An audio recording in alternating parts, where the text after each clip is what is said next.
नमस्कार दर्शक बंधु उत्कल 24 न्यूज को स्वागत करुच्ची मु संदीप्ता महांती। सजनागढ़ में श्री श्री महावीर हनुमानकर 19तम वार्षिक उत्सव अनुष्ठित। बालेश्वर जिला नीलगिरी ब्लॉक अंतर्गत सजनागढ़ में श्री श्री महावीर हनुमानकर 19तम वार्षिक उत्सव अनुष्ठित हो जाइछि। ओडिशा संस्कृतिर बड़ पर्व तथा महाविषुव संक्रांति उपलक्षे आज श्री महावीर हनुमानकर 19तम वार्षिक उत्सव अनुष्ठित हो जाइछि। एही विशाल वार्षिक उत्सव कार्यक्रम रे रीतिनीति अनुसार अनुष्ठित होइथिबा बेले 2000 ऊर्ध्व लोक मानक पई प्रसाद सेवनर आयोजन मध्य करा जाइथिबा देखिबाक मिलिछि।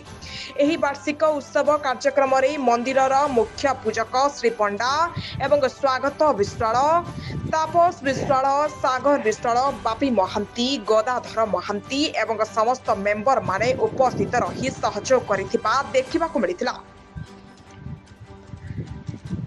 बालेश्वर देवाशीष दास को रिपोर्ट उत्कल 24 न्यूज।